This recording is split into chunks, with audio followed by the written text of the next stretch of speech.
নমস্কাৰ আসাম লাইভ 7ৰ সমদৰ্শকলৈ স্বাগতম জনাই ষ্টুডিঅ'ত মই ৰিজমণি সৌন্দৰ্য প্ৰতিযোগিতাত নামটিৰ উপাসনাৰ সাফল্য rural organisation for development and ইষ্টাৰ ইভেণ্টৰ উদ্যোগত গুৱাহাটীৰ প্ৰাগজ্যোতি ITS চেণ্টাৰত আয়োজিত এক সৌন্দৰ্য প্ৰতিযোগিতাত শিৱসাগৰ নামটিৰ উপাসনাৰ চলিহাই স্থান লাভ কৰি অঞ্চলটোৰ লগতে জিলাখনলৈ গৌৰৱ কঢ়িয়াই আনিছে। প্ৰতিযোগিতাখনিত উপাসনাই দ্বিতীয় ৰানাৰ্ছ আপ খিতাপ লাভ কৰাৰ লগতে মিছ পাৰ্চনেলিটি এৱাৰ্ড লাভ কৰিছে।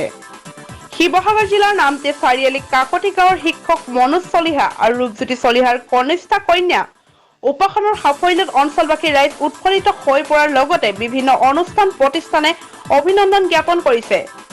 উল্লেখ্য যে উক্ত সংস্থাৰ উদ্যোগত যোৱা 1 অক্টোবৰ তাৰিখে সদৌ অসম ভিত্তিত আয়োজিত এই প্ৰতিযোগিতাত শতাধিক প্ৰতিযোগীয়ে অংশগ্ৰহণ কৰিছিল।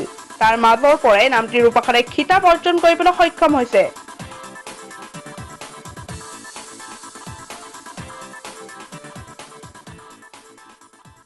নমস্কাৰ, মই উপাসনা চলিহা, বুৰঞ্জী প্ৰসিদ্ধ শিৱসাগৰ জিলাৰ মই নামটিৰ জীয়ৰী।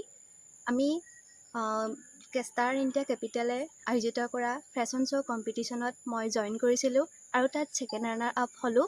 সকলোৱে আশীৰ্বাদ কৰিব যাতে মই আগবাঢ়ি যাব পাৰোঁ আৰু এই সুযোগত মোৰ শিক্ষাগুৰু মানস ছাৰ আৰু ৰমেন ছাৰক ধন্যবাদ জ্ঞাপন কৰিছোঁ। তেওঁলোকৰ কাৰণে মই ইমানখিনি আগবাঢ়ি যাব পাৰিছোঁ।